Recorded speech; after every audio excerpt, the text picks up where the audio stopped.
Good morning student. हम chapter 8 में चल रहे थे और उस 8th चैप्टर में हमारे पास जो हमने रीड किया कि किसी राशि में परिवर्तन की दर निकालनी होती है, यानी कि हम जब अवकलन सीखते हैं तो हम ये जानने की कोशिश करते हैं कि किसी वस्तु के आयतन में, उसके क्षेत्रफल में किस तरह से समय के सापेक्ष परिवर्तन होते हैं। यह हमने कल जाना। आज उसी प्रक्रिया को आगे बढ़ाते हैं और कुछ क्वेश्चन और सॉल्व करके देखते हैं, जिससे आपको ये पता चले कि परिवर्तन किस तरह से कैलकुलेट किया जाता है। जैसे अपना क्वेश्चन नंबर 6 है, वही एक्सरसाइज 8.1 क्वेश्चन नंबर 6। ये कहता है कि एक गुब्बारा है जो सदैव गोलाकार रहता है और उसका व्यास 3/2 2x + 1 है। गोले का या गोलाकार गुब्बारे का व्यास 3/2 2x + 1 सेंटीमीटर है। तो इसे अपन चूंकि सेंटीमीटर ना देकर इकाई लिख देते हैं, क्योंकि कोई भी यूनिट दे नहीं रखी, तो इसे अपन त्रिज्या में बदलना चाहते हैं। ये व्यास है तो इसका आधा करना होता है। तो त्रिज्या r का मान 1/2 × 3/2 2x + 1 3/4 × 2x + 1 इकाई है।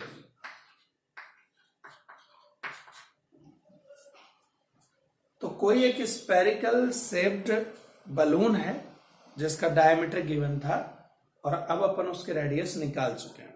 चाहता क्या है?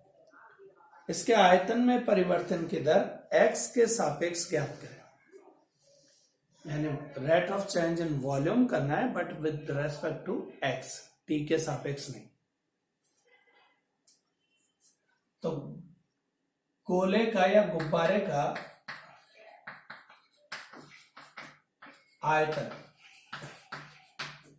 वॉल्यूम ऑफ स्फीयर, v दिया जाता है 4/3 πr³ से।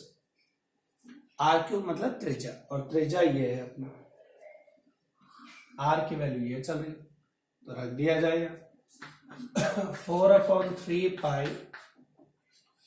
3/4 2x + 1 का होल क्यूब।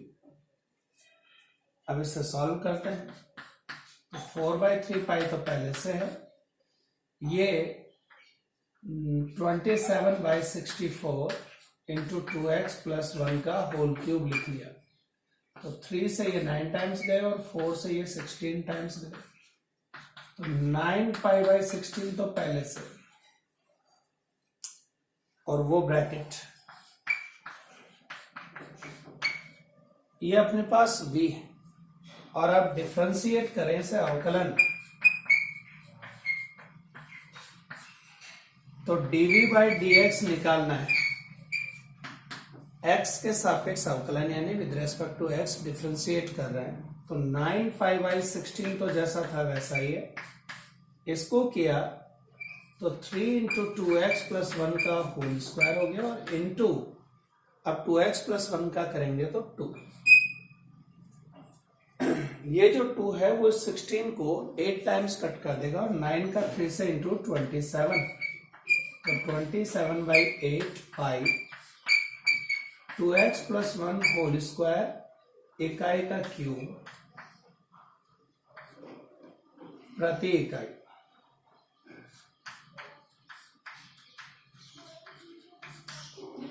ये इस तरह से अपन इसमें परिवर्तन निकाल लेते हैं, यानी किसी भी गुब्बारे का आयतन दे रखा और उसमें दी गई चर राशि के सापेक्ष ही परिवर्तन की दर निकालनी है, तो आपको उस आयतन के सूत्र का उसी राशि के सापेक्ष अवकलन कर देना है। तो ये उसमें होने वाले परिवर्तन की दर with respect to that x पता चल जाती है। तो ये था इसका तरीका 6th क्वेश्चन का।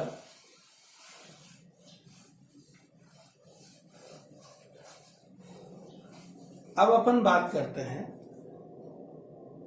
7th question. क्वेश्चन नंबर 7 है, किसी वस्तु की x इकाई के उत्पादन में कुल लागत दे रखी, यानी टोटल कॉस्ट ऑफ प्रोडक्शन दिया हुआ है, CX बोलते हैं उसको, और इसकी वैल्यू हमारे पास है 0.005x3,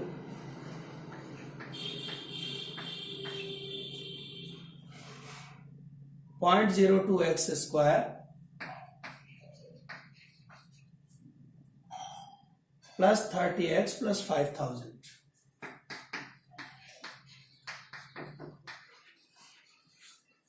यानी ये उस आर्टिकल की टोटल प्रोडक्शन कॉस्ट है, यानी इतना उत्पादन की लागत आ रही है उस वस्तु के उत्पादन में। हमें पता लगाना है सीमांत लागत यानी मार्जिनल कॉस्ट, MC।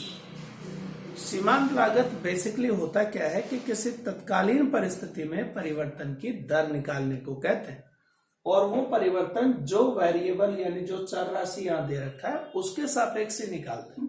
यानी हम dC/dx निकाले तो वो कहलाएगा सीमांत लागत, मार्जिनल कॉस्ट। तो इसका डिफरेंशिएशन कर रहे हैं, अवकलन कर रहे हैं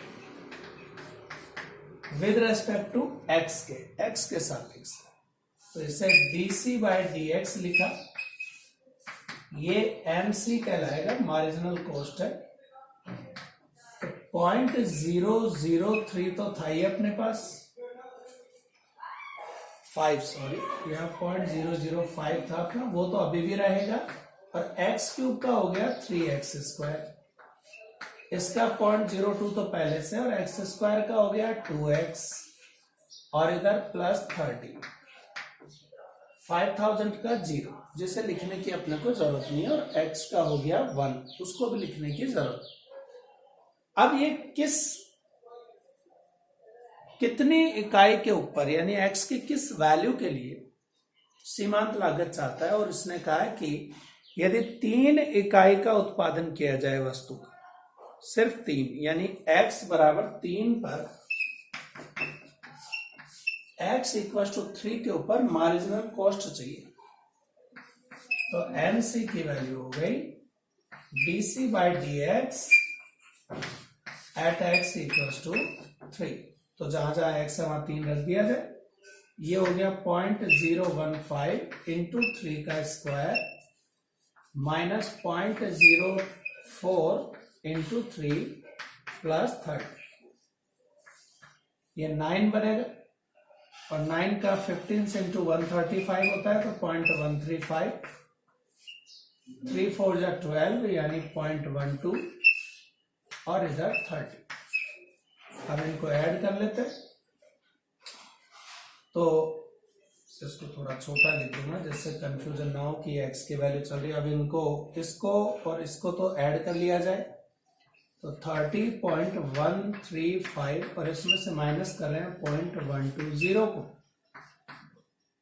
तो माइनस करें तो 5, 3 में से 2 गया 1, और 1 में से गया 0.30,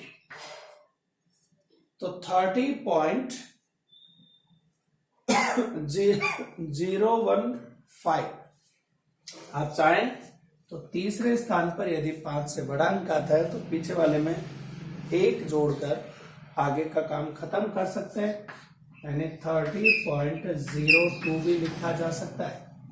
तो ये है सीमांत लागत, इतने रुपए आपको प्राप्त हो जाएंगे 3 इकाइयों के लिए, यानी किसी तत्कालीन स्थिति में कितनी कॉस्ट पड़ेगी। यानी हमने एक सिचुएशन दे दी कि आपको इतनी वस्तुएं बनानी है तो उसके लिए कितनी कॉस्ट पड़ेगी, इसी को सीमांत लागत बोलते हैं। पर्टिकुलर कोई प्रोडक्शन रेट दे दी कि इतनी वस्तुएं आप बनाओ और उसके ऊपर उसकी कॉस्ट क्या पड़ेगी वो बताओ, तो उसी को मार्जिनल कॉस्ट यानी सीमांत लागत कहते हैं। तो ये था अपना क्वेश्चन नंबर 7। अब जैसे अपन क्वेश्चन नंबर 8 की बात करें,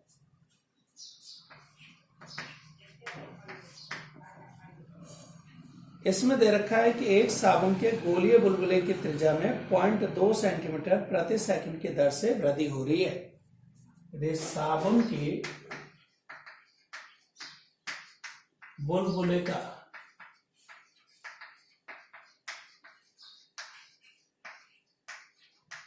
आर मान लें तो dr/dt दे रखी, यानी त्रिज्या में परिवर्तन की दर, rate of change in radius of that air bubble या सोप बबूल 0.2 centimetre per second, 0.2 centimetre per second, ये दिया हुआ। आगे बढ़ते हैं, इसके पृष्ठीय क्षेत्रफल में परिवर्तन की दर निकालें।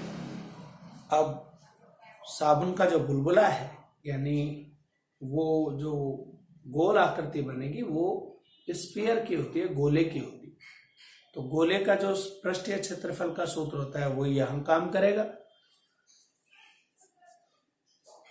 टोटल सरफेस एरिया TS, इसे अपन A = 4πr² से करते हैं जब कि किसी भी साबुन के बुलबुले के पृष्ठीय क्षेत्रफल इससे दिया जाता है 4πr² से। और अब हम चाहते हैं कि इसमें परिवर्तन की दर निकालें।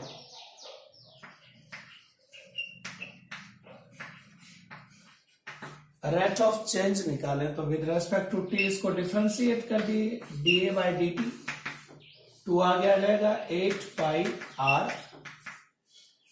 और अब पार्टिकुलर r यानी रेडियस क्या होनी चाहिए वो भी सिचुएशन दे रखी है, जबकि बुलबुले की त्रिज्या 7 सेंटीमीटर हो। r = कितना है 7, और r का डिफरेंशिएशन dr/dt। तो अब ये वैल्यूज पुट कर देते हैं, 8π, r की जगह 7 और dr/dt की वैल्यू पहले से पता है 0.2। तो अब इंटू कर लेते हैं, 17 2 जा 14 यानी 1.4, और 14 का 8 से करें 112 यानी 11.2 पाई सेंटीमीटर स्क्वायर पर सेकंड। तो ये अपना हो गया पृष्ठीय क्षेत्रफल में परिवर्तन की दर, अर्थात टोटल सरफेस एरिया में रेट ऑफ चेंज। ये इस तरह से निकालते हैं। तो ये तो आ गया इसका। अब इसने सेकंड पार्ट में पूछा है आयतन में वृद्धि की दर भी बताइए जबकि त्रिज्या 5 हो।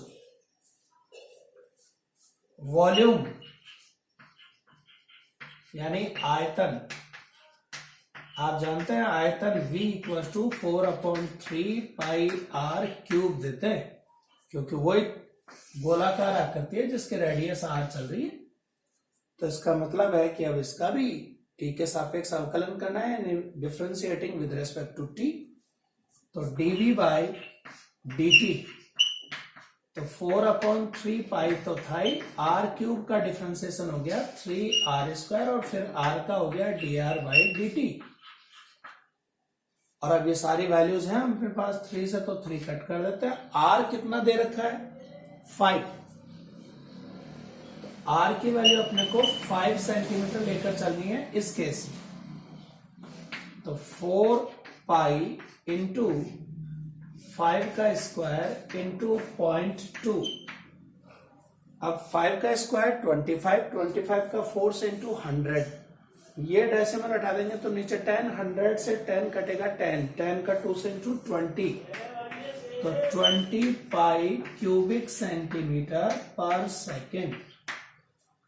यानी साबुन के बुलबुले के आयतन में परिवर्तन की दर है 20 पाई सेंटीमीटर क्यूब प्रति सेकंड के हिसाब से निकाली जाती है।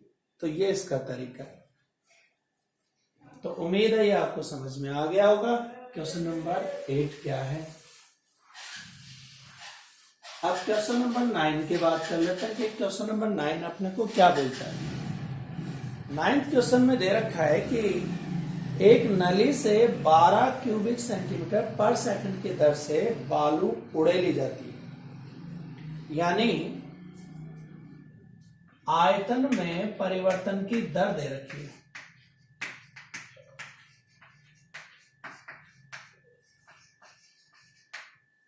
D v by d T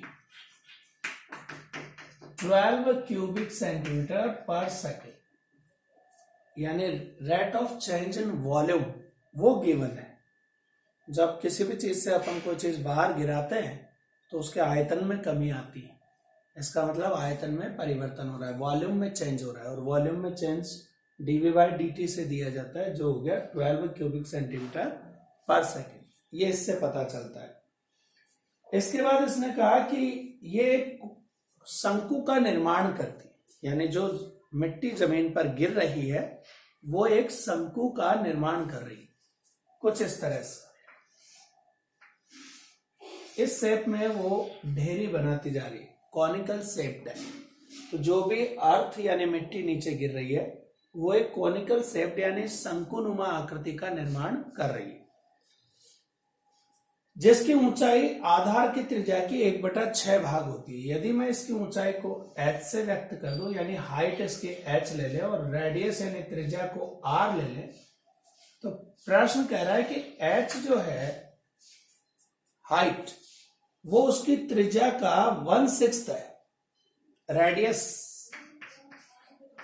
r का 1/6 भाग है। तो इससे r का मान मिल जाता है, वज्र गुणा करके 6h के रूप।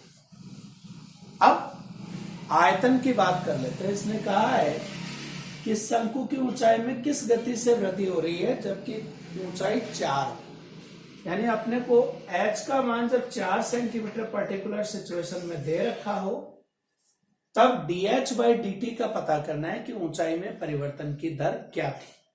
और इसके लिए शंकु का आयतन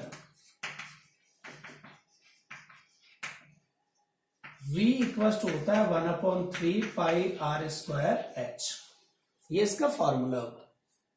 अब इसमें r की वैल्यू हमारे पास 6h वो रख देनी चाहिए, जिससे पूरे का पूरा ही h में बदल जाए। तो 1/3 pi into 36h square into h, 3 से 36 12 दफा कट गए और पाई h क्यूब आ गया, ये v। और अब हम चाहते हैं इसका समय के सापेक्ष अवकलन, differentiation with respect to t। तो dv बाई dt करें तो 12 पाई एज इट इज है, और h क्यूब का करें तो 3h स्क्वायर इंटू h का होगा dh बाई dt। ठीक है जी। अब आप देखें dv बाई dt की वैल्यू हमारे पास है 12, पहले से दे रखी, और h की वैल्यू है 4, जिसके ऊपर पता करना है। dh बाई dt मालूम ही करनी है कि ऊंचाई में परिवर्तन की दर क्या है, यानी rate of change in height क्या है। तो dv बाई dt 12, इधर 12 पाई इंटू 3 इंटू 4 का square into dh by dt।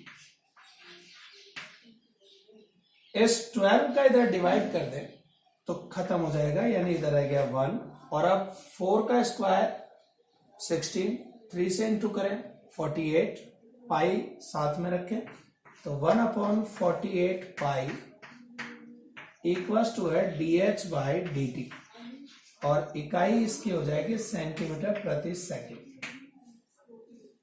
यानी 1/48 पाई सेंटीमीटर पर सेकंड इसकी ऊंचाई में परिवर्तन होगा।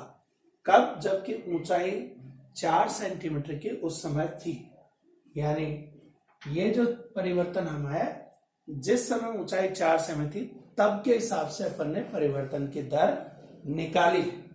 तो ये अपना इस तरीके से क्वेश्चन बन रहा था। उम्मीद है कि ये तीनों चारों क्वेश्चन जो आज किए हैं वो आपको समझ में आए होंगे। और जो इससे अगला है 10वां, उसमें रेवेन्यू दे रखी है, और वो रेवेन्यू भी जो 10वें में आर है वो राजस्व है, और राजस्व का मतलब होता है कुल कमाई, विक्रय मूल्य, यानी सेल करने से जो आमदनी होती है अपने को मिलता है वो रेवेन्यू है, और उसमें मार्जिनल पार्ट चाहिए, यानी उसका सीमांत आय चाहिए अपने को। तो जिस वेरिएबल का वो दे रखा है, जैसे अभी 10वें में एक्स का ही दे रखा है, तो dr/dx निकाल लेना है, और dr/dx का मान ही आपका सीमांत आय होगा, यानी मार्जिनल रेवेन्यू। जैसे मार्जिनल कॉस्ट यानी सीमांत लागत निकाली थी, वैसे ही ये। तो ये क्वेश्चन नंबर 7 और 10 एक जैसे, उम्मीद है आप कर पाएंगे। Thank you.